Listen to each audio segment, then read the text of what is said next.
যাচ্ছি ইমারতের নিচের অংশে। এই সিঁড়িটা দিয়ে আমরা ইমারতের নিচের অংশে প্রবেশ করলাম।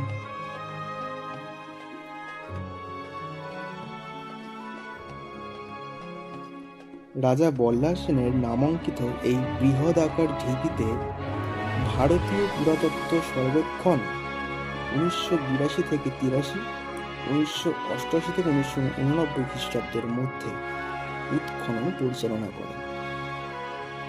উৎখননের দ্বারা এখানে আবিষ্কৃত হয়েছে বিস্তৃত প্রাঙ্গণের মধ্যে অবস্থিত বৃহদায়তন ইটের ইমারত,